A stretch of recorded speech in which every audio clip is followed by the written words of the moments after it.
அனைவருக்கும் வணக்கம். கடந்த ஒரு மாதங்களாக, அதுவும் குறிப்பாக திருவாளர் சீமான் அவர்களுடைய பேச்சு, தமிழீழம் குறித்து அவருடைய நிலைப்பாடு, தமிழீழம் செய்தி குறித்து சீமான் அவர்கள் வெளியிட்ட தரவுகள் எல்லாம் அம்பலப்பட்டு, சீமான் பேசுவது பொய் என்று தெரியும், ஆனால் சீமான் என்கிற போலி பின்பம் முழுக்க பொய்களாலும் வன்மத்தோடு கட்டப்பட்டிருக்கிறது என்பது இந்த தமிழ் சமூகத்தில் தோல்வித்து காட்டப்பட்டிருக்கிறது. இன்னைக்கு நீங்கள் எல்லாரும் பார்த்துருக்க முடியும். நேற்று இரவு சந்தோஷ் என்கிற ஒளிப்பதிவாளர் எல்லாளன் திரைப்படத்தை எடுப்பதற்காக தமிழீழ விடுதலை புலிகளால் அழைக்கப்பட்டு ஒரு போர் சூழலில் போர் நடந்தபோது அந்த காட்சிகளை தமிழ் சமூகத்துக்கு காட்ட வேண்டும் என்பதற்கு அழைக்கப்பட்ட சந்தோஷ் அவர்களுடைய அந்த பேட்டி வந்தவுடன், ஒரு தமிழீழத்தின் ஆதரவாளர் என்ற முறையிலும், கடந்த காலத்தில் தமிழீழத்துக்கு போராட்டத்திற்காக செயல்பாட்டராக இருந்தேன் என்ற முறையிலும், சீமானவர்களின் பொய்யை நம்பி வாழ்க்கையை தொலைத்த லட்சக்கணக்கான இளைஞர்களில் நானும் ஒருவன் என்கிற முறையிலும், இதை உங்களிடம் சமூக ஊடகங்களிலும் வெகுஜன ஊடகங்களிலும் பொதுமக்களிடம் சொல்ல வேண்டிய கடமை எங்களுக்கு இருக்கிறது என்பதால் இந்த பத்திரிகையாளர் சந்திப்பு. ஈழம் என்கிற அரசியல் தமிழக சூழலில் 1970ற்கு பின்பு மிக பிரதான அரசியல். தமிழ்நாட்டில் இந்தி எதிர்ப்பு எவ்வளவு பிரதான அரசியலோ, மொழி எவ்வளவு பிரதான அரசியலோ, அதளவிற்கு ஈழம் என்கிற அரசியலும் தமிழ்நாட்டு அரசியலில் பல தாக்கத்தை உண்டு செய்திருக்கிறது. ஆயுத போராட்டத்தை தமிழீழ விடுதலை புலிகள் ஆரம்பிக்கப்பட்ட போதும், மற்ற இயக்கங்கள் ஆரம்பிக்கப்பட்ட போதும் எந்த அமைப்பும் அழித்தொழிக்கப்படவில்லை. கடந்த காலங்களில் தமிழீழத்திற்கு திராவிட இயக்க தலைவர்கள், பத்திரிகையாளர்கள், வழக்கறிஞர்கள், கலைத்துறையினர் என பல்வேறு தரப்பு ஈழத்துக்கு போய் வந்தாலும் அவர்களுக்கு பின்பு அந்த மண் முற்றிலுமாக துடைத்தெறியப்பட்டு அழியப்படவில்லை, யாராலும் காட்டிக் கொடுக்கப்படவில்லை. ஆனால் தமிழீழத்திற்கு சீமானவர்கள் போய் வந்த பின்பு ஒட்டுமொத்தமாக தமிழீழம் மண் அழிக்கப்பட்டிருக்கிறது. நான் குற்றச்சாட்டு வைக்கிறேன், நாங்கள் குற்றச்சாட்டு வைக்க விரும்புகிறோம். 6-7 மாதங்களாக தமிழீழத்தில் தங்கியிருந்த இயக்குனர் சீமான் என்கிற போர்வையில் இருந்தவர், தமிழீழ விடுதலை புலிகளுடைய பதுங்கிடங்கள், தமிழீழ விடுதலை புலிகளுடைய போர் தளவாடங்கள், தமிழீழ விடுதலை புலிகளுடைய தளபதிகள் யார் என்று உளவு பார்த்து சிங்கள அரசுக்கும் பன்னாட்டு அரசுக்கும் கொடுத்ததால் அதன் விளைவாக தமிழீழம் முற்றுமாக 2009ஆம் ஆண்டு அழிக்கப்பட்டிருக்கிற குற்றச்சாட்டை வைக்க விரும்புகிறோம். இங்கு நடக்கிற வருகிற செய்திகள் எல்லாம், இப்போது வெளிவருகிற ஆதாரங்கள் எல்லாம் அச்சத்தையும் ஒரு மன இறுக்கத்தையும் உண்டு செய்திருக்கிறது.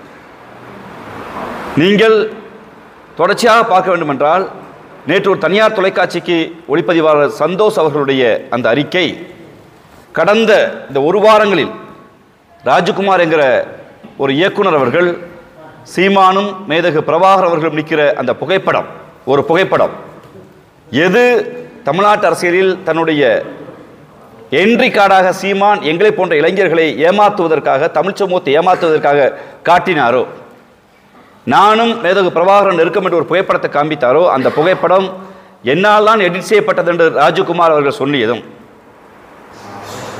ராஜகுமார் அவர்கள் சொல்லிய பின்பு இப்போது இயக்குனர் சந்தோஷ் அவர்கள் மேதகு பிரபாகரன் அவர்களை சீமான் அவர்கள் 10 நிமிடம் கூட சந்திக்கவில்லை. சீமான் என்கிற இயக்குனர் இருக்கிறார், அவர் தமிழீழம் குறித்து மேடைகளை பேசுகிறார், அவரை சந்தித்தால் நன்றாக இருக்கும் என்று அண்ணன் வன்னியரசு அவர்களும் அண்ணன் குளத்தூர்மணி அவர்களும் அறிமுகம் செய்யப்பட்ட பின்பு சீமான் அவர்கள் மேதகு பிரபாகரன் அவர்களை சந்தித்தார். அது ஒரு 10 நிமிட சந்திப்பு கூட இல்லை. அந்த புகைப்படங்கள் இதுவரை வெளியே வரவில்லை என்கிற ஆதாரத்தையும், அந்த செய்தியை அவர் வைத்திருக்கிறார், வீடியோ வைத்திருக்கிறார் என்று நேற்று ஊடகத்தை வேற சொல்லியிருக்கிற செய்தியும், ஏற்கனவே சங்ககிரி ராஜ்குமார் அவர்கள் இந்த புகைப்படத்தை நான் தான் வெளியிட்டேன் என்ற செய்தியும் அச்சத்தை மட்டுமல்ல, தமிழீழம் என்ற உணர்வோடு இயங்கிய எங்களை போன்ற லட்சக்கணக்கான இளைஞர்களை பொய் பித்தலாட்டம் அவதூறில் சீமான் எங்கள் வாழ்க்கையை கெடுத்திருக்கிறார் என்கிற எண்ணம் எங்களுக்கு தோல்கிறது. நீங்கள் தமிழ் சினிமாவில் எங்களோட படம் வந்திருக்கும், எல்லாரும் பார்த்துருப்போம், பொதுமக்கள் எல்லாம் பார்த்துருப்போம். அரசியலில் பின்னாடி இருந்து இயக்கி ஒருவர் எப்படி வர முடியும் என்று அடிப்படையில் தமிழீழத்தை அழிப்பதற்கும், தமிழ் சமூகத்தில் மேலோங்கி இருந்த தமிழீழ ஆதரவையும் சமூக நீதி ஆதரவையும் மட்டுப்படுத்துவதற்கு சீமான் என்கிற மனிதர் இந்த சமூகத்தில் வளர்த்தெடுக்கப்பட்டிருக்கார் என்று தெரிகிற போது அது மிகவும் கவலைக்குள்ளாத மட்டுமல்ல, யாரை நம்புவது என்கிற மிகப்பெரிய சிக்கலை இளைஞர்களுக்கு கொண்டு செய்திருக்கிறது. ஏனென்றால் அந்த சந்தோஷ் வெளியிடுகிறார், இந்த படம் எடுக்கப்படவில்லை, அவர் சந்தித்தது உண்மைதான், அது 10 நிமிடம் கூட சந்திப்பில்லை. அவருடைய தனி மனித ஒழுங்கினத்தால் தமிழீழ விடுதலை புலிகள் மரியாதைக்குரிய சேரலாதன் அவரோடு தொடர்பை துண்டித்தார் எங்கள் செய்தியை வெளியிடுகிறார். கூடவே 6 புகைப்படத்தை நாங்கள் எடுத்தோம். எடுத்தது யார் என்று அவர் சொல்கிறார். அமர்த்திதாஸ் என்கிற ஒருவருடைய பெயரை குறிப்பிட்டு அவரும் நானும் 6 புகைப்படத்தை எடுத்தோம். 4 புகைப்படத்தை அமர்த்திதாஸ் எடுத்தார், 2 புகைப்படத்தை நான் எடுத்தேன் என்று சொல்லியிருக்கிறார்கள். எடுத்தவர்கள் நாங்கள் என்ற ஆதாரத்தை சந்தோஷ் அவர்கள் வெளியிட்டிருக்கிறார். அமர்த்திதாஸ் அவர்களும் பொது வெளியில் சீமானோடு புகைப்படத்தை வெளியிட்டு நாங்கள் தான் அந்த 6 புகைப்படத்தை ஷூட்டிங் ஸ்பாட்டில் எடுத்தோம், எல்லாளன் ஷூட்டிங் ஸ்பாட்டில் எடுத்தோம் என்று அவர் குறிப்பிடுகிறார். எல்லாளனுடைய ஷூட்டிங் ஸ்பாட்டில் நாங்கள் வெளியிட்டோம் என்று அவர்கள் எடுத்தவர்கள் குறிப்பிடுகிறார்கள். ஆனால் தமிழ் சமூகத்தில் சீமான் என்கிற பொய்யர், சீமான் என்கிற தற்குறி, சீமான் என்கிற தமிழ் சமூகத்தின் கேடு மட்டுமல்ல, சீமான் என்கிற இந்த வார்த்தைகளில் வர்ணிக்க முடியாது. அவர் என்ன சொன்னார் என்றால், எங்களை போன்ற இளைஞர்களுக்கு, தமிழ் சமூகத்துக்கு, ஊடக நண்பர்களுக்கு உங்களுக்கு தெரியும், நான் காட்சியில் சண்டைக்களத்தில் இருந்து துப்பாக்கி பிடித்தேன், என் கையை மேதகு பிரபாகரன் பிடித்தார், போராளிகள் பிடித்தார், இப்படி சுடு என்று கதையை சொல்லிக் கொடுத்தார். ஆனால் இன்று அவர் சொல்கிறார்கள், மிகவும் கட்டுக்கோப்பாக இயங்கிய ஒரு இராணுவ இயக்கம் தமிழீழ விடுதலை புலிகள், பயிற்சி பெற்ற தமிழீழ விடுதலை புலிகளை தவிர யாரும் துவக்கை தூக்க முடியாது. வெறும் சினிமா ஷூட்டிங்கில் நான் படம் எடுப்பதற்கு நாங்கள் எடுத்த படத்தை தமிழ் சமூகத்தில் காமித்து இந்த படம் நான் பயிற்சியில் ஈடுபட்ட படம் என்று ஒரு பொய் சொல்ல முடிந்திருக்கிறது என்றால், இவருடைய அரசியல் வருகையை சந்தேகம் மட்டுமல்ல நாங்கள் குற்றச்சாட்டுகிறோம். தமிழீழ அரசியலை தமிழ்நாட்டிலும் உலகத்திலும் சீமான் மழுங்கெடுக்க செய்திருக்கிறார். எப்படி என்று சொன்னால், 2009 போர் உச்சத்தில் இருந்தபோது சீமான் என்ன செய்து கொண்டிருந்தார் என்கிற கேள்வி இருக்கிறது. நான் கோவை சட்டக்குழுவில் படித்திருந்த போது இதே பல நண்பர்கள் இங்கே இருக்கிற உங்களுக்கெல்லாம் தெரிந்திருக்கும். அவினாஷ் என்கிற ஒரு மூத்த பத்திரிகையாளர், உங்களுடைய ஊடக நண்பர், இறந்து போனவர், தமிழீழ ஆதரவாளர், அவரோடு இயங்கிய பத்திரிகையாளர் நண்பர்களுக்கெல்லாம் தெரியும் தமிழீழ களத்தில் கோவை எவ்வளவு தீவிரமாக இருந்தது என்று. அப்போது எழுத்தாளர் பாமர் மூலியமாக எங்களை போன்றவருக்கு அறிவுமான சீமான் போன்றவர்கள் தொடர்ச்சியாக கிடைக்கிற மேடைகளில் ஈழ ஆதரவு பேசினார். எந்த மாற்று கருத்தும் இல்லை. 2008 ஈழத்துக்கு போய் வந்த பின்பு பொதுவெளி போராட்டத்தில் நான் சவால் விடுகிறேன். நாம் தமிழர் இயக்கத்துக்கு முன்பு இயக்குனர் சீமானாக இருந்தவர் பொதுவெளி போராட்டத்தில் தான் ஈழத்தில் நடந்தது என்ன என்று ஏன் எந்த இடத்துல பேசவில்லை. 2008 இறுதியில் தமிழ்நாட்டுக்கு வந்தவர் ஈரோட்டில் ஒரு வழக்கில் கைது செய்யப்படுகிறார். ஒரு 3 மாத காலம் இங்கே இருக்கிறார். இருந்து பொது வழியில் ஈழத்தில் தான் நடந்ததுன்னு எங்கேயும் மக்கள்கிட்ட பிரஸ் மீட் வைக்கல, சொல்லலை, பிரச்சாரம் செய்யலை. ஈரோட்டில் ஒரு பொதுக்கூட்டத்தில் பேசி கைது செய்யப்பட்ட பின்பு தேசிய பாதுகாப்பு சட்டத்தில் திருவாளர் சீமானும் மரியாதைக்குரிய அண்ணன் குளத்தூர் மணி அவர்களும் மரியாதைக்குரிய மணியரசர் போன்றவர்கள் கைது செய்யப்பட்ட கோவை சிறையில் இருக்கிறார். கோவை சிறையிலிருந்து நன்கு கவனிக்க வேண்டும். 2008 இறுதியில் வெளியே வருகிறவர். 2008 இறுதியில் எங்களை போன்ற மாணவர்கள், அன்று சட்டக்கல்லூரி மாணவர்கள், வழக்கறிஞர்கள், ஏன் ஐஸ்விப்பவர்கள் தொடங்கி திருநங்கைகள் வரை அத்தனை அரசியல் இயக்கமும் ஈழ ஆதரவுக்காக பெருமரியாதைக்கு இந்திய கம்யூனிஸ்ட் கட்சி ஆரம்பித்து வைத்த போராட்டம், தாப்பாண்டியன் அவர்கள் ஆரம்பித்து வைத்த போராட்டம் தமிழ்நாடு முழுக்க பற்றி எறிந்தது. ஆனால் 2008 இறுதியில் சிறையிலிருந்து வெளியே வந்த சீமான் நேரடியாக போராட்ட களத்துக்கு செல்லவில்லை. அதற்கு மாறாக அவர் சென்ற இடம் மாயாண்டி குடும்பத்தார் என்கிற படப்பிடிப்பு தளம். தன்னிடம்தான் ஈழப்போராட்டம் ஒப்படைக்கப்பட்டது என்று அன்று பொய் சொல்லிய சீமான், பொய்க்கதைகளை பேசிய சீமான், ஒருவேளை தன்னிடம் ஒப்படைக்கப்பட்டிருந்தால் உண்மையிலேயே இனமானம்தான் பெரிது, வருமானம் பெரிதில் நம்பியிருந்தால் நேரடியாக ஷூட்டிங் ஸ்பாட்டுக்கு போக வேண்டிய அவசியம் இல்லை. டிசம்பர் மாதம், ஜனவரி மாதம் போராட்ட உச்சத்தில் இருக்கிறது. பெருமரியாதைக்குரிய இயக்குனர் அண்ணன் முத்துக்குமார் அவர்கள் தீக்குளித்து இறந்து போகிறார். உங்களுக்கெல்லாம் தெரியும். 3 நாள் அவருடைய அந்த பூத உடல் சென்னையில் இருக்கிறது. எங்களை போன்ற இளைஞர்கள் முத்துக்குமார் உடலை பாதுகாக்க வேண்டும், அந்த உடலை ஆயுதமாக்கி போராட வேண்டும் என்று நாங்கள் கோரிக்கை வைத்துக் கொண்டிருந்தோம், போராடி கொண்டிருந்தோம். அந்த போராட்டத்தை, அந்த உடலை சுற்றி பெறும் மரியாதைக்குரிய இயக்குனர் ராம் அவர்கள், இயக்குனர் சேரன் அவர்கள், மறைந்த மரியாதைக்குரிய ஐயா வெள்ளையன் போன்றவர்கள் அந்த போராட்ட களத்தில் உட்கார்ந்து போராட்டத்தை வழிநடத்தினார்கள். 1 நாள் 2 நாள் இல்லை, 3ஆவது நாள் அந்த உடலை எடுக்கிற போது உங்கள் எல்லா பத்திரிகையாளருக்கும் ஞாபகப்படுத்த விரும்புகிறேன். ஒரு டை அடித்து ஷூட்டிங்லேருந்து நேரடியாக ஷூட்டிங் ஸ்பாட்டுக்கு வந்துட்டு, அதுவும் நானும் மறைந்த காமராஜர் வழக்கறிஞரும் வலியுறுத்தி கேட்டதால் அவர் சொல்கிற கொச்சை தமிழில் எங்களை கெட்ட வார்த்தை பண்ணிட்டு, கெட்ட வார்த்தையை திட்டிட்டு, நான் அப்போ என் பொழப்பை பார்க்கறது இல்லையாண்டார். ஈழத்தை நேரடியாக பார்த்து வேத பிரபாகரங்களால் வழிகாட்டப்பட்டதை நம்பினால் அந்த நேரத்தில் சாமானியனை தெருவில் இறங்கி போராடிய போது ஈழத்திற்கு வழிகாட்டும் என்று சொன்ன நீங்கள் மாயாண்டி குடும்பத்தார் படத்தில் இருக்க முடியாது. முத்துக்குமார் இறந்த பிறகு பள்ளப்பட்டி ரவி தொடங்கி ஏறத்தாழ 17 பேர் தீக்குளித்தார்கள். அந்த 17 பேர் தீக்குளித்த போதும் ஜனவரி மாதம், பிப்ரவரி மாதம், மார்ச் மாதம், அந்த 3 மாதத்தில் திருவாளர் சீமான் எங்கிருந்தார் என்று அந்த கேள்வியை வைக்க விரும்புகிறேன். ஏனென்றால் நாங்கள் மாணவர்கள் போராடினோம், எதிர்க்கட்சிகள் போராடினார்கள். சீமான் 3 மாதத்தில் ஒரே ஒரு போராட்டத்திற்கு வந்தார். திரையுலகம் நடத்திய, அனைத்து கட்சி நடத்திய மனித சங்கிலி போராட்டத்திற்கு வந்தார். இயக்குனர் அண்ணன் அமீரோடு கைகுலுக்கின்றார். அந்த புகைப்படத்தை தவிர அடுத்தவர் என்ட்ரி ஆனது எப்படின்னா, பாராளுமன்ற தேர்தலில் திரையுலகினர் கட்டமைத்த பாராளுமன்ற தேர்தலுக்கு எங்களுக்கு என்ன அச்சம் வருதுன்னா, தமிழீழத்தில் பார்த்த செய்தியை சிங்கள உளவுத்துறைக்கும் பன்னாட்டு உளவுத்துறைக்கும் இங்குதான் புலிகள் இருக்காண்டு காட்டி கொடுத்து விட்டு அந்த போர் முடிவுக்கு வந்த பின்பு சூசி அவர்கள் பேசியதாக சொல்கிற 1 நிமிட ஆடியோ வைத்துக் கொண்டு தான் அவர் இந்த வரை அரசியல் செய்து கொண்டிருக்கிறார். ஆனால் சூசி அவர்கள் பேசிய 5 நிமிட ஆடியோக்களை முழுவதுமாக இன்று சமூக ஊடகங்களில் ஸ்ரீ சந்தோஷ் அவர்கள் எல்லா இடத்தையும் வெளியிட்டிருக்கார். அதுல சீமான்களை மட்டுமல்ல, தமிழ் சமூகத்தை நம்பி ஒப்படைக்கிறார். ஆனால் மேதகு பிரபாகரன் அவர்கள் இறந்து விட்டார் என்று தெரிந்தும், கொல்லப்பட்டு விட்டார் என்று தெரிந்தும் இளைஞர்களிடம் ஒரு எழுச்சி வந்து விடக்கூடாதற்காக திட்டமிட்டு அவருடைய இறப்பை மறைத்து தமிழ் சமூகத்தில் எண்ணிலடங்காத இளைஞர்கள் அரசியலை அவர் இன்னும் சொல்ல போனால் திட்டமிட்டு சேர்த்திருக்கிறார், வாழ்க்கையை சேர்த்திருக்கிறார். ஈழப்போருக்கு பின்பு பொதுவெளியில் சவால் விடுகிறேன். அவரோடு பயணித்த நாம் தமிழர் இயக்கத்தை ஆரம்பித்த ராஜீவ்காந்தி என்கிற முறையில் பொதுவெளியில் சவால் விடுகிறேன். எங்களை போன்றவர்கள் நாங்கள் பொதுவெளியில் வழக்கறிஞராக இருந்து கொண்டு தனித்தமிழிலுமே தீர்வு, அங்கு நடந்தது இனப்படுகொலை என்று ஐநா மன்றம் வரை நாங்கள் பேசினோம். இங்கே மக்கள் மன்றத்தில் வாய்ப்பு கிடைக்கும் போதெல்லாம் சீமானை சுற்றியிருந்தவர்கள் எல்லாம் தனியீழம் குறித்து ஒரு புரிதல் இருந்தது. ஆனால் சீமானுக்கு தனியீழம் குறித்து அக்கறை இல்லை.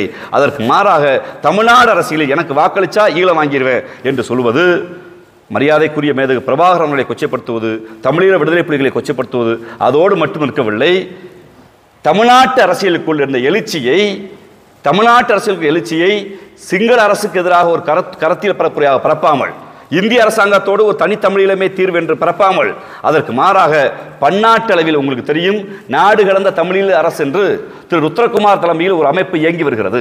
திபேத்தில் இருக்கிற நாடு கடந்த தமிழ் அரசு போல் தமிழீழ அரசு இயங்கி வருகிறது. அந்த அரசோடு அவர்களோடு முரண்பாடு, பிரிட்டிஷில் இயங்கி வந்த தமிழீழ விடுதலை புலிகளோடு முரண்பாடு, ஐநா சபையில் மனித உரிமைக்குள் சுவிட்சர்லாந்தில் இயங்குகிற அங்கு இருக்கக்கூடிய ஜோசுவா அண்ணன் போன்றவர்களோடு முரண்பாடு, இந்த பன்னாட்டு சட்ட ரீதியாக இயங்குகிற எல்லா அமைப்புகளோடும் முரண்பாடு கொண்டு தனக்கொண்டு ஒட்டுக்குழுக்களை உருவாக்கி பன்னாட்டு டயஸ்பரா தளத்திலும் தமிழீழத்தை நீர்த்து போக செய்திருக்கிறார். இனப்படுகொலைங்கிற தத்துவத்தை, சட்ட ரீதியான போராட்டத்தை ஒன்று கூட ஒரு புள்ள கூட புடுங்கி போடாம நீர்த்து போக செய்திருக்கிறார். திட்டமிட்டு ஈழ மண்ணில் காட்டி கொடுத்தது மட்டுமல்லாமல் தமிழ்நாட்டில் வந்த அரசியல் எழுச்சியை மட்டுப்படுத்தி வைப்பதற்கு இவர் காரணமாக இருந்திருக்கிறார். நேற்று மிக முக்கியமாக ஒரு செய்தியை சந்தோஷ் குறிப்பிட்டிருக்காரு, அந்த தனியார் தொலைக்காட்சிக்கு. தமிழ்நாட்டில் அடைக்கலமாக தமிழ்நாட்டிலிருந்து வேலை செய்து கொண்ட தமிழீழ விடுதலை புலிகள் போராளிகளை அவர் காட்டி கொடுத்தார் என்று அதற்கு சிரஞ்சீவி மாஸ்டர் என்கிற பெயரை பயன்படுத்தி இருக்கிறார். அவர் எனக்கு நன்கு தெரிந்தவர், அவரின் வழக்கறிஞர் நான் என்கிற முறையில் சொல்கிறேன். அவரை காட்டி கொடுத்தவரே சீமான் தான். ஏனென்றால் ஒன்று ஈழத்தை காட்டி கொடுத்தது, ஈழ ஆதரவாளராக இங்கே இருக்கிற போராளிகளை இவர்கள் என்று எல்லோருக்கும் காட்டி கொடுத்து இந்த போராட்டத்தை மட்டுப்படுத்த செய்தவர். அதற்கு பின்பு ஏற்பட்ட அரசியல் எழுச்சியை ஒரு தேசிய இனத்தின் உரிமையாக பார்க்கப்பட வேண்டியதை, குறிப்பாக தமிழ் சமூகம் தமிழர் உரிமை என்று பேசியதை ஒரு தெலுங்கு எதிர்ப்பாக, ஒரு கன்னட எதிர்ப்பாக மாற்றி இந்திய அரசியலோடு டெல்லி அரசோடு ஒரு மாநில சுயாட்சி பேசுகிற இந்த மண்ணில் ஈழம் குறித்து பேசியவர்களை, நீ பெரியாரிஸ்டா, நீ தெலுங்கா, நீ கன்னடனா பேசாத, நீ திராவிட இயக்கமா பேசாத, நீ யார் பேசுறதுக்குன்னு தான் மட்டுமே என்று இந்த ஊர்ல சொல்லுவாங்கல்ல, திருடன் சீமான் சொல்ல பழமொழி தான், திருடன் திருடிட்டு திருடன் கத்திட்டு போற மாதிரி காட்டி கொடுத்துட்டு ஈழம் குறித்து பேசாமல் எல்லா துரோகத்தையும் செஞ்சுட்டு நான் இன உரிமைக்கு பேசுறேன்னு சொல்லி பேசி 15 ஆண்டு காலத்தில் அந்த இனத்திற்காக எதையும் செய்யாமல் தமிழீழத்தை கொச்சைப்படுத்தி, தமிழீழ ஆதரவை மட்டுப்படுத்தி, தமிழீழ ஆதரவு போராட்டத்தை முனைமலங்க செய்து, தமிழீழம் குறித்து பேசியவர்களை வந்தேறி துரோகி என்று குற்றச்சாட்டு வைத்து இன்று அவர் நிலை என்ன இருக்கிறது என்றால் ஒரு RSS உடைய கைக்குலியாக வந்திருக்கிறது. ஒரு படத்தை உங்களுக்கு காட்ட விரும்புகிறேன். இது இன்னைக்கு திருவாளர் சீமான் வச்சிருக்க வாட்ஸ்அப் ஸ்டேட்டஸ். திருவாளர் சீமான் வச்சிருக்க வாட்ஸ்அப் ஸ்டேட்டஸ். அவருடைய பர்சனல் நம்பர் தான் காட்டுங்க.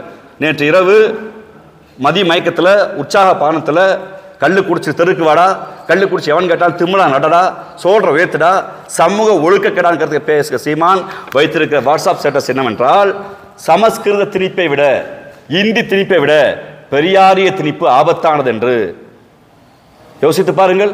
தமிழ்நாட்டில் சமஸ்கிருதம் படித்தால் தான் மருத்துவம் படிக்க முடியும், தமிழ்நாட்டில் சமஸ்கிருதம் படித்தால் தான் பட்டம் பெற முடியுங்கிற நிலையை மாற்றி சமஸ்கிருதத்தில்தான் தமிழ் பிறந்தது என்று ஒரு கோட்பாடு சொல்லிய போது தமிழ் தனித்த மொழி என்று அரசியல் களத்தில் பண்பாட்டு களத்தில் வென்று காட்டியவர் தந்தை பெரியார். தமிழ் என்கிற பிரைடு இருக்கிறது என்றால் தமிழர் என்று சொல்லுவோம் என்று இருக்கிறோம் என்றால் அன்று தந்தை பெரியார் விதைத்த தமிழர் விதையை சமஸ்கிருத திணிப்பை விட, இந்தி திணிப்பை விட பெரியார் திணிப்பு பெரிது என்று சீமான் பேசுகிறார் என்றால் அவர் ஆர்எஸ்எஸ்ஐ விட ஆபத்தானவர். ஆர்எஸ்எஸ்ஸின் கைக்கூலியாக மட்டுமல்ல, இந்திய அரசியலில் தமிழ்நாடு தமிழர் உரிமை, ஈழ அரசியலில் தேசிய உரிமை அத்தனையும் காட்டி கொடுக்கிற ஆளாக இருக்கிறார். இவர் கோயம்புத்தூர் மாவட்ட செயலாளர் இருந்தார், உங்களுக்கு தெரியும். இவரை போன்று எண்ணிடங்காத பேர் வெளியே வந்திருக்காங்க. எங்களை போன்ற இளைஞர்களுடைய அரசியலை, அறிவை சுரண்டி, பொருளாதாரத்தை சுரண்டி, உழைப்பை சுரண்டி இன்னைக்கு பல இளைஞர்கள் இந்த மனுஷன் சொல்றதெல்லாம் சரி என்று நம்புகிறார்கள். எத்தனை கதைகள். ஒன்று, எனக்கு அந்த இட்லிக்குள் ஆமை கறி கொடுத்தார், அதை அண்ணன் பிரபாகரன் ஊட்டிவிட சொன்னார். தேக்கு மரத்தை நடுவதற்கே 1 லட்சம் தேக்கு மரத்தை நட சொன்னார் என்று பேசிவிட்டு மான் சுடுவதற்கு தடை இருந்தபோது மானை சுடச் சொல்ல பிரபாகரன் உத்தரவிட்டார் என்று சொல்வது அந்த அமைப்பை கொச்சைப்படுத்துவது. ஒரு போராளி கட்டுக்கோப்பு இயக்கம், நான் அங்கு போன போது ஒரு பெண்ணை பார்த்து ரசித்தேன், அவர்கள் திருமணம் செய்வதற்கு ஆசைப்பட்டேன் என்று போராட்ட களத்துக்கு போன ஒரு சைட்டடிச்சு ஊர் சுத்தினேன், நான் ஒரு உல்லாச பயணமாக இருந்தேன் என்று பேசுவது தமிழீழ விடுதலை புலிகளை, அவர்களுடைய ஆதரவு நிலைப்பாட்டை இங்கு கேள்விக்குறியாக்கி இருக்கிறார். இன்னும் சொல்ல போனால், ஒரு மாவீரனை, போராளியை சந்தோஷ் அவர்கள் சொல்வது போல் ஒரு ஸ்டார் ஹோட்டல் செப் மாதிரி காமிச்சு இளைஞர்களிடம் இருந்த ஒரு போராட்ட எழுச்சியை, தமிழ் மீதான உணர்வை மட்டுப்படுத்தி தன் வயிறும் தன் குடும்பம் வளர்வதற்கு மட்டும் சீமான் இருக்கிறார். இது ஆபத்தான மனநோய் மட்டுமல்ல, அரசியல் இருந்து அப்புறப்படுத்த வேண்டிய அசிங்கம் சீமான். எங்கள் நிலைப்பாடு எடுக்க வேண்டிய தேவை இருக்கிறது. அங்கு இருக்க தம்பிகளிடம் எந்த ஈழ ஆதரவு போராட்டத்தில் அவர் கட்டினாரோ, எந்த ஈழ ஆதரவு போராட்டம் சரி என்றாரோ அந்த ஈழ ஆதரவு போராட்டமே சீமானால் தான் ஒடுக்கப்பட்டது, சீமான் காட்டி கொடுத்ததான் வீழ்ந்தது. வீழ்ந்த பின்பு தமிழ்நாட்டில் ஏற்பட்ட எழுச்சியை இந்த இளைஞர்கள் இந்த ஈழ கோரிக்கை வைத்து விடுவார் என்பதற்காக, அவர்கள் வசதிக்காக நான் தான் மேதகு பிரபாகரன் அடையாளம் காட்டப்பட்டவர், நான் தான் சேரலாதன் அடையாளம் காட்டப்பட்டவர் என்று தனக்குத்தானே ஒரு மனநோய்க்கு உள்ளாகி பொய்யை பேசி அந்த பல லட்சம் இளைஞர்களை போராட விடாமல் செய்து இன்று தன்னுடைய வசதிக்காக, வாய்ப்புக்காக ஈழம் என்கிற அரசியலையே இன்று காணாமல் ஆக்கியிருக்கிறார் சீமான் என்கிற குற்றச்சாட்டை வைக்க விரும்புகிறேன். நீங்க கேள்விகளை கேட்கலாம். இல்லை, பொதுவாக ஈழத்திலிருந்து ஃபண்டு வருங்கிற அந்த கதை பொய். சொந்த நாட்டில் வாழ முடியாமல், சொந்த ஊரில் வாழ முடியாமல் நாடுகளை கேட்டு ஒரு அகதிகளாக போய் நிற்கிற அந்த மக்கள்கிட்ட போய் சுரண்டி சீமான் வாழ்ந்திருக்கிறார். சொந்த நாட்டில் வாழ முடியலை, இங்கே தன்னுடைய மொழி உரிமை இல்லை, இன உரிமை இல்லை என்று மற்ற நாட்டுக்கு பிழைக்க போகிறாங்க. அவருங்க அங்கே போய் ஏதோ ஒரு கூலி தொழிலாளியாக ஏதோ செய்கிற போது நான் தான் ஈழத்துக்காக பேசுகிறேங்கிற பெயரில் அவர்களிடம் சுரண்டி இருக்கார். பெரிய ஃபண்டுலாம் அது ஒரு என்ன சொல்கிறது, ஒரு கூலி வேலை பார்க்குறவன்ட்டு 100 ரூபா சம்பாதிச்சானா ஈழத்துக்காக அவர் பேசுகிறாருன்னு 10 ரூபா வாங்கி திண்டு வயிறு கொடுத்துருக்கிறார் சீமான். மற்றபடி அந்த பொதுமக்கள் கொடுத்த ஃபண்டு அப்படிலாம் நான் அப்படி குற்றச்சாட்டு விரும்பல. அவர் சுயலாபத்துக்காக பயன்படுத்தினார்.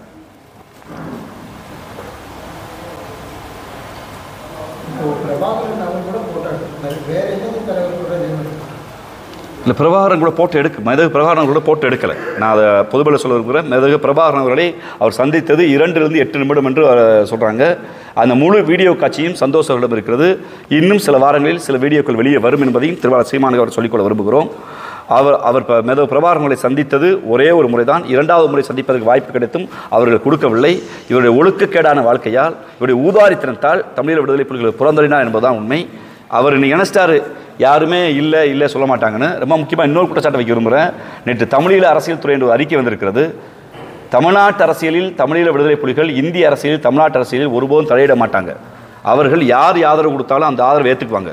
மக்கள் மன்றத்தில் எங்களுக்காக நீங்கள் ஆதரவு சக்தி அள்ளுங்க தான் சொல்லுவாங்க. ஆனால் நீங்கள் இவங்களுக்கு வாக்களிங்க, இங்கே போங்கன்னு அவர் சொல்லவே மாட்டாங்க. ஆனால் அவர் சொல்வது, நேற்று அறிக்கை சீமான் கரத்தை வலுப்படுத்துங்கள் என்று சொல்வது, தமிழீழ விடுதலை புலிகள் இந்தியாவின் அரசியல் தலையிடுகிறார்கள் என்று சொல்லி தமிழீழ விடுதலை புலிகள் மீது கொடுக்கப்பட்டிருக்கிற தடையை நீக்குவதற்கு வாய்ப்பில்லாமல் செய்துவிடும்.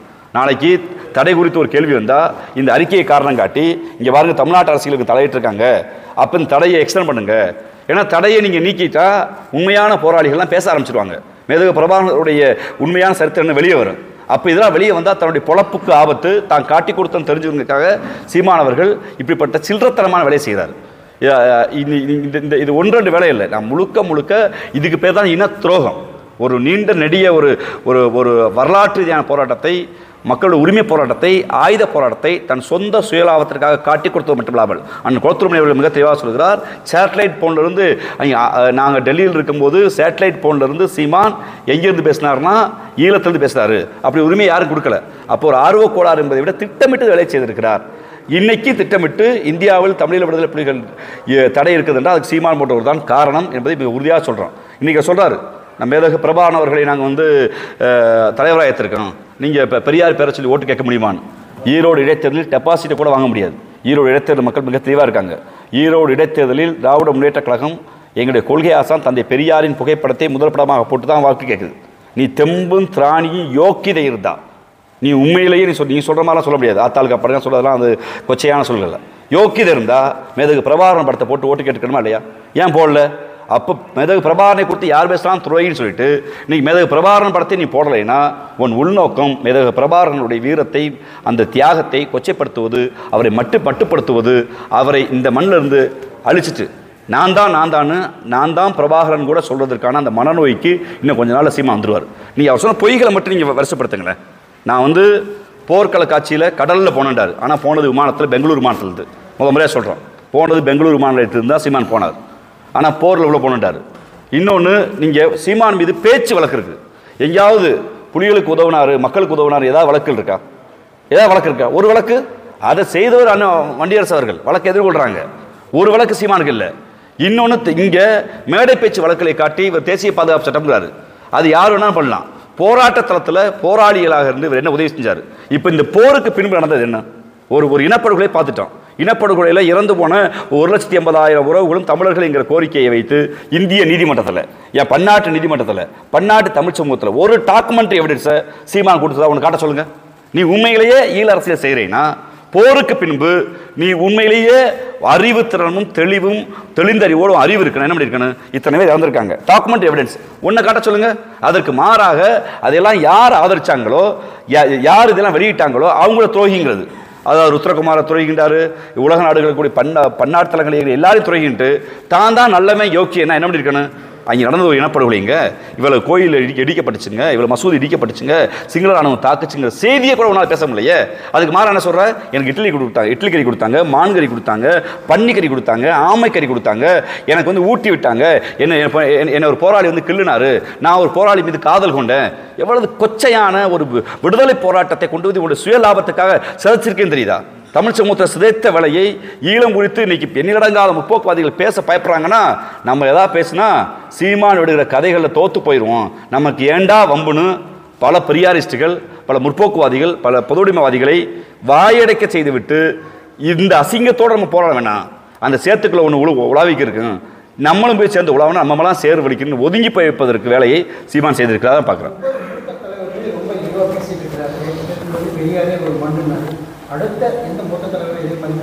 அடுத்த நான் அம்பேத்கர் தொடுவார்னு நினைக்கிறேன். ஏன்னா அவர் எது குறித்து படிக்கிற பழக்கம், வாசிக்கிற பழக்கம் இல்லை. தந்தை பெரியார் குறித்து அவருடைய நாங்கள் இது வரைக்கும் ஆதாரத்தை கேட்குறோம், ஆதாரத்தை கொடுக்க முடியல. RSS வைக்காத குற்றச்சாட்டை கூட அவர் வைக்கிறார் என்றால் அவரை இயக்குவதற்கு இங்கு ஏதோ ஒரு அமைப்பு தயாராகிவிட்டது. ஏன்னா இவருடைய ஹிட்டன் அஜெண்டாவே, நீங்கள் இந்திய மாநிலங்களில் மரியாதைக்குரிய தமிழ்நாட்டுடைய முதலமைச்சர் எங்கள் தலைவர் அவர்கள் ஒரு இந்தியா ஒரு கூட்டணி அமைக்கிறார். அந்த கூட்டணியில் தமிழ்நாட்டிலிருந்து ஒரு மதச்சார்பின்மையை சொல்கிறோம், மாநில சுயாட்சியை சொல்கிறோம், தேசிய இனங்களுடைய மொழி உரிமையை பற்றி சொல்கிறோம்.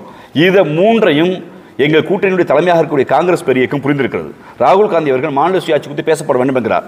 மதச்சார்பை கொடுத்து மிக நீண்ட நெடிய கருத்தோடு வாதிக்கிறார். இந்தியாவுடைய பாராமட்டத்துக்கு வந்து நீங்கள் எங்கே வேணாலும் வந்துடலாம், நோ எவர், நீங்கள் ஒருபோதும் தமிழ்நாட்டுக்கு போக முடியாதுன்னு பாஜக அப்போ சொல்கிறாருன்னா இந்த கொள்கை தெளிவு. அப்போ தமிழ்நாடோட ப்ரைடுங்கிறது மொழி அரசியல். இந்தி எதிர்த்து, சமஸ்கிருதத்தை எதிர்த்து, மொழி தனித்த அடையாளத்தோட அரசியலை இன்றைக்கி என்ன பண்ணிட்டேன்னா, சீமான் போன்றோர் அது தெலுங்கு எதிர்ப்பா, மலையாள எதிர்ப்பா, தமிழை தாய்களி மொழின்னு ஏன் சொல்கிறோம்? இங்கே உட்காந்துருக்க உங்கள் யாருக்கும் பார்க்குற நம்ம மக்கள் யாருக்காவது கீழடி போனீங்கன்னா ஒரு எழுத்து இருக்கு, அதை சுத்த தமிழர்கள் யாராவது சீமான் சொல்கிற சுத்த தமிழர் வாசிக்க முடியுமா? வாசிக்க முடியாது. தமிழி எங்கள் எழுத்துலேருந்து தெலுங்கு எங்கள் எழுத்து, மலையாள எழுத்து, கன்னட எழுத்து பிரியுது. ஒரு மொழி குடும்பம், திராவிட மொழி குடும்பத்தை ஒரே வயிற்றில் பிறந்த நம்மளை நீ வந்தேன்னு சொல்லி அதை பிரித்து விட்டுட்டு இந்திய அரசின் அரசியமைப்பு சட்டத்தில் போராட வேண்டிய தமிழ் உரிமைக்காக கேட்க வேண்டிய மக்களை, உரிமை முழக்கத்தை செய்ய வேண்டிய மக்களை அது தெலுங்கு எதிர்ப்பா கர்நாடக எதிர்ப்பா மடைமாற்றி மொழியை சிதைச்சாச்சு, மொழி உரிமையை சிதைச்சாச்சு. ஒரு ஆயுத போராட்டத்தில் உலகத்தில் இருந்த மிகப்பெரிய ஒரு வல்லாதிக்கத்தில் இருந்த ஈழ போராட்டத்தை சிதைச்சாச்சு. எல்லாத்தையும் சிதைச்சிட்டு கடைசியில் கல்லு குடிச்சிட்டு தெருக்கில் நீ நடந்து வாடான்னு ஒரு திமிர் பேசுகிறான்னா அவனுடைய மனநோய்க்கு உள்ளாயிருக்கான்னு தான் அர்த்தம். அப்படிப்பட்டவர்களை தயவு செய்து மக்கள் புறக்கணிக்கிறதை விட இது அரசியல் அசிங்கமாக நாங்கள் பார்க்கிறோம்.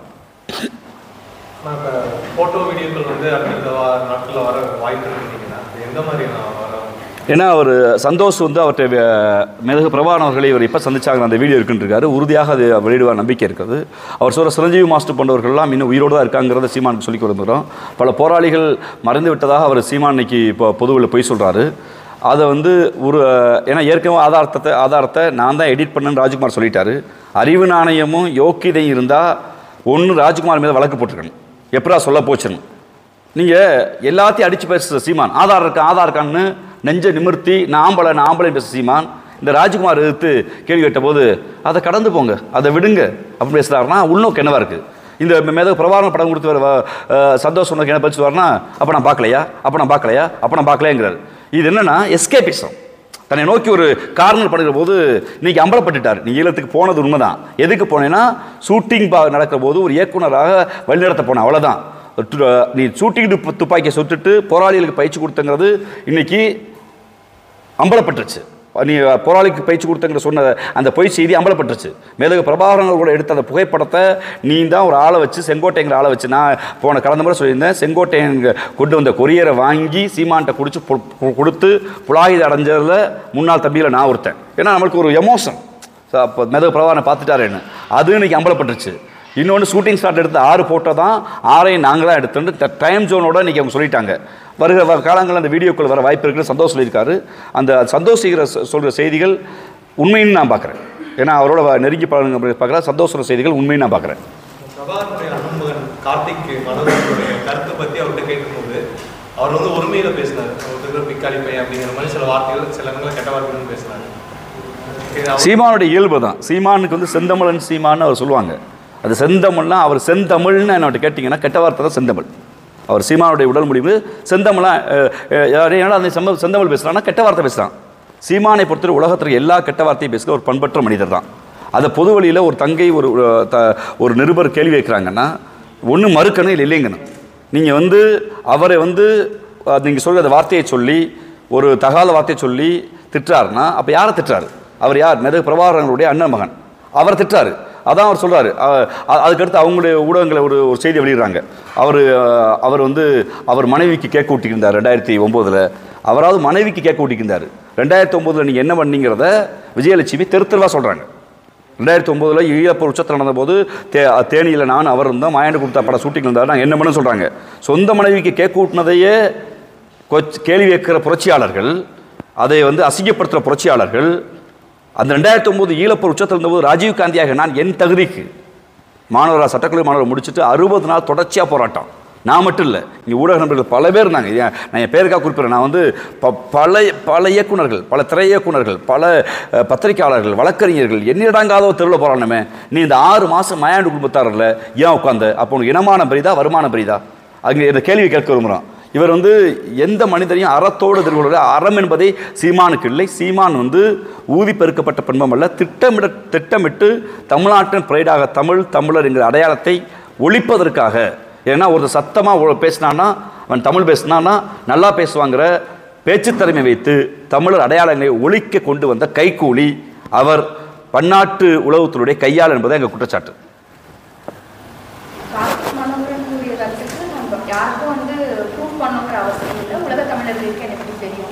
உலகத்தமிழர்களுக்கு யாரை பற்றி தெரியுங்கிற கேள்வி இருக்குது. யார் உலகத்தமிழர்? ரெண்டு இருக்கு உலகத்தமிழர்கள். தமிழீழத்தில் போரினால் அரசியல் சட்டத்தால் பாதிக்கப்பட்டு வெளியேறிய ஈழத்தமிழர்கள் பல்வேறு நாடுகள் இருக்காங்க. குறிப்பாக ஐரோப்பிய டயஸ்போராவில் இருக்காங்க. அடுத்து பெரும்பான்மையாக இருப்பது தமிழ்நாட்டில் இருக்காங்க. தமிழ்நாட்டில் அவர்களை அகதிகள் என்று குறிப்பிடக்கூடாதுன்னு சொல்லி மாண்புமிகு தமிழ்நாட்டுடைய முதலமைச்சர் அவர்கள் தாயகம் திரும்பிய தமிழர்கள் என்று சொல்லி ஒரு 320 கோடி ரூபாய் நிதியை ஒதுக்கி அவர்களுக்கு பள்ளிக்கூடம், நூலகம், ரேஷன் கடை இந்தியாவுடைய பிரஜைகளுக்கு குடிமக்களுக்கு எல்லா உரிமையும் கொடுத்து எங்களால் முடிந்த சட்டத்துக்கு உட்பட்ட சில வேலைகள் செய்கிறோம். அப்போ அவர்களுக்கு குடியுரிமை கொடுக்கக்கூடாதுன்னு பாஜக வாதாடுது. அதை குறித்து ஒரு கருத்தரங்கம், அதை குறித்து ஒரு வழக்கு, அதை குறித்து பேசுவதற்கு சீமானுக்கு தெம்போ திராணியே இல்லை. அதை குறித்து பேசலை.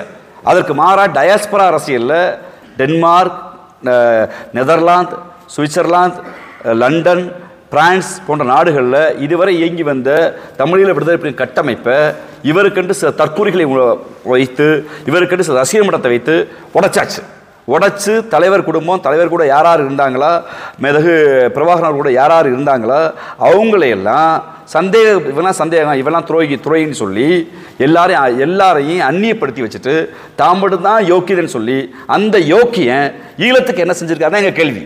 மேடைகளை யாருன்னா பேசலாம், மேடைகள் என்ன பேசுறேன் இருக்குல்ல, அது சொல்ல மேடைகளை பேசுனேன், மேலே என்ன பேசியிருக்க நீ? எனக்கு துப்பாக்கி சுட பயிற்சி கொடுத்தாங்க, இட்லி கொடுத்தாங்க, ஆமக்கறி கொடுத்தாங்க, மான் சுட்டு கொடுத்தாங்க, பன்னி சுட்டு கொடுத்தாங்க, ஆமை ஓடு இப்படி இருந்துச்சு. இந்த கதை தானே பேசுனேன். ஈழ உரிமை என்ன பேசியிருக்க? What about single and constitutional act என்ன பேசியிருக்க? சிங்கிள் அண்ட் கான்ஸ்டியூஷனல் ஆக்டில் எப்படி தமிழ் ஒடுக்கப்பட்டது? அந்த போர் நடந்த பின்பு அந்த நாடு கடந்த தமிழீழ அரசுடைய கருத்தில் என்னாச்சு? நாடு கடந்த தமிழீழ அரசு எடுத்துக்கொண்ட சட்ட முயற்சி என்னாச்சு? அந்த சட்ட முயற்சிக்கு உங்களுடைய நாம் தமிழர் இயக்கம் என்ன செஞ்சு? எதையுமே செய்யலையே. அதற்கு மாறாக மெதகு பிரபாகரனுங்கிற போராளியை, ஒரு மாவீரனை ஒரு செப்பாக மாற்றி வச்சிருக்கீங்க. அந்த கேவலத்தை திட்டமிட்டு சீமான் செய்திருக்கிறதா நான் பார்க்குறேன்.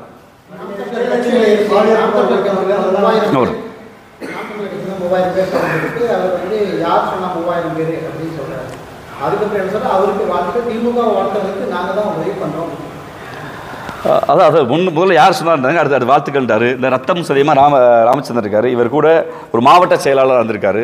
அவர் கூட ஒரு 500 பேரை இங்கிருந்து அழைத்து வந்தார்.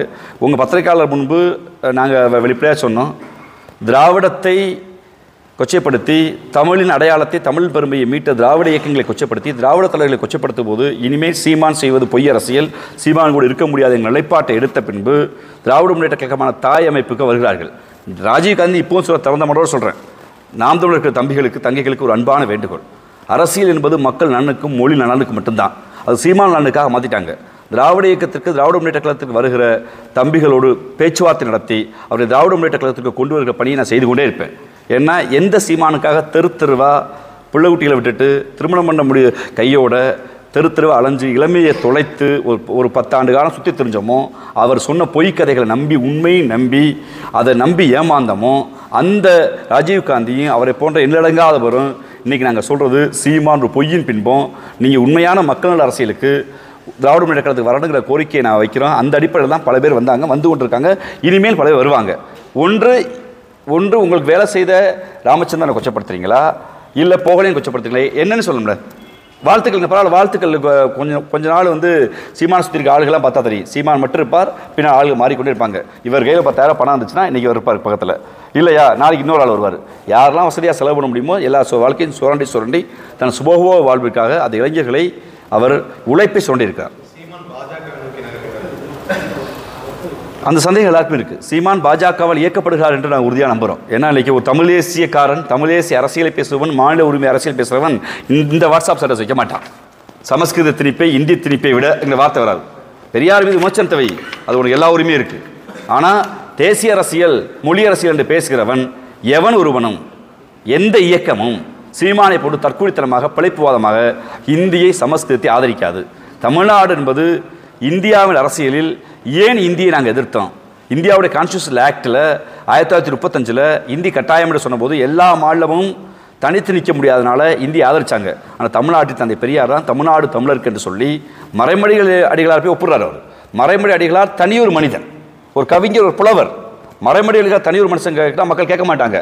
அவர் இன்புட்டை வாங்கி தன் திராவிட கழக தோழர்களை கூட்டியாந்து, நீதிக்கட்சி தோழர்களை கூட்டியாந்து மக்கள் மன்றத்தில் போராடி தெருவா கருப்பு சட்டை போட வச்சு தன்னுடைய தம்பிகளாக இருந்த முத்தமிழர் கலைஞர், பேரறிஞர் அண்ணா போன்ற தலைவர்களை தெருவாக போக வச்சு பாரதிதாசன் பாடலை இந்திக்கு தமிழ்நாட்டில் ஆதிக்கமாம், நீங்கள் எல்லோரும் வாருங்கள் நாட்டினரை எங்களை பாடலை பாட வச்சு தமிழ்நாட்டில் இந்தி எதிர்ப்பை உண்டு செய்து இந்தி திணிப்பை எதிர்த்தவர் தந்தை பெரியார். அதனால தான் மறைமொழியடிகள் சொன்னார். நான் அவர் என்ன சொல்ல போனால் அந்த இந்திய எதிர்ப்பு கூட்டத்துக்கு மறைமொழியடிகள் தலைமை தாங்கன்னு கேட்டுக்கிட்டே பெரியார் தான். அப்போ உன் அயோக்கிய அரசியல், உன்னுடைய சீமானுடைய அயோக்கிய அரசியல், சீமானுடைய தற்கொலைத்தனம் இயக்கத்தை நடத்திய தந்தை பெரியார் மறைமலை அடிகளே அந்த தலைவருடைய அவர் மீது அன்பின் பாரமாகவும் மொழிப்பட்டு அவர் வச்சுக்கிறாருன்னா அவரே மறைமலை அடிகளாகவே தந்தை பெரியாரை தலைவரை ஏற்றுக்கொண்டிருக்கிறார். அவரும் முரண்பாடு வைக்கிறார்னா இது என்ன சொல்லுது? அப்படி இந்திய எதிர்ப்பு அரசியலை பேசி தமிழை பாதுகாத்த இந்த மண்ணில் சமஸ்கிருதத்தை விட இந்தியை விட பெரியார் எதிர்ப்பு தான் அவசியம் பேசுகிறேன்னா நீ பாஜகவுடைய கைக்கூலியில் பாஜகவுடைய ஒன் ஆஃப் தி மெம்பராக சீமான் இருக்காருன்னு பார்க்குறேன். விஜய் தான் அங்கீகாரம் வாங்கி கொடுத்தாருன்னு சொல்லியிருக்கீங்க. இப்போ வரக்கூடிய தேர்தலில் சீமான் சந்திச்சாருன்னா அந்த வாக்குகள் விஜய்க்கு போக இருக்குமா இல்லை திமுக பக்கம் வரணும்னு நினைக்கிறீங்களா? இல்லை, திராவிட முன்னேற்ற கழகத்தை கிடைக்காது அப்படிங்கிற மாதிரி சொல்கிறாங்க. இல்லை, அது அரசியல் வகுப்பாளர்கள். திராவிட முன்னேற்ற கழகத்தை பொறுத்தளவில் ஒரு மதச்சார்பின்மை பேசுகிற ஒரு கொள்கைசார் கூட்டணி, மாண்புமிகு முதலமைச்சர்களுடைய சாதனைகள், திட்டங்கள், ஒரு கொள்கை தெளிவு, சிறுபான்மை மக்கள், ஒடுக்கப்பட்ட பிற்படுத்தப்பட்ட பாதுகாவலான முதலமைச்சர் இருக்கிறார். அதனால் எங்களை பிரச்சாரங்களை சொல்லி எங்கள் தலைவர்களுடைய கடந்த கால வரலாற்றை சொல்லி இயக்கத்தை சொல்லி நாங்கள் வாக்கு கேட்க போகிறோம். சீமானவர்களுக்கு என்னுடைய தனிப்பட்ட கருத்து, சீமானவர்களுக்கு மாநில அங்கீகாரம் வாங்கி கொடுத்தது நடிகர் விஜய் அவர்கள் தான். அரசியலுக்கு வர அறிவிச்சப்பட்ட பின்னாடி தேர்தல் நிற்கலை. அதனால் 3 விழுக்காடு அவருக்கு அந்த வாக்கு போச்சு. அதனால் வென்றார். இன்றைக்கி அவருக்கு எதிர்ப்பு வந்ததுனால நடிகர் விஜய் அவர்களை கொச்சையாக பேசி நீ லாரியில் அடிபடிச்சாவேன்னு என்றெல்லாம் சொல்லி சாபம் விட்டு இன்றைக்கி பாஜகவுக்கு போயிருக்காரு. பாஜகவுடைய சாஃப்ட் ஹிந்துத்துவா ஓட்டு நமக்கு வரும் நம்புகிறாரு. எனக்கு என்ன வேதனைனா தந்தை பெரியாரை குறித்து இவ்வளவு வன்மமாக இவ்வளவு கேவலத்தோடு ஆதாரமற்ற அவதூறுகளை அண்டப்புழுகளை சீமான் பேசிய பின்பும் எந்த ஒரு காட்டமான அறிக்கையும் எடப்பாடி ஒன்று வரல. திராவிட இயக்கங்கள் சொல்கிற எடப்பாடி ஒன்று வரல. அதுக்கு மாதிரி ஏதோ ப்ரெஸ் மீட்டில் அவர் பேச தவறுங்கிறாங்களுடைய ஒரு காட்டமான அறிக்கையோ ஆர்ப்பாட்டமோ போராட்டத்தோ அவங்க எதையுமே சொல்லாமல் இருக்கிறது ரொம்ப வியப்பாக இருக்குது. மேபி இருக்கலாம். ஆனால் அந்த அரவணைப்பு என்பது ஆபத்தான அரவணைப்பு என்பதை எடப்பாடி அவர்கள் புரிந்து கொள்ள வேண்டும். 1000 முரண்பாடு திமுகவுக்கு அதிமுகவுக்கு இருக்கும், அது அரசியல் சண்டை. ஆனால் திராவிட இயக்கத்தின் ஆசானை கொச்சைப்படுத்துகிற போது எடப்பாடி போன்றவர்கள் விஜய் போன்றவர்கள் எல்லாம் வேடிக்கை பார்ப்பது அயோக்கியத்தனமான கள்ள மௌனமாக நான் பார்க்குறேன்.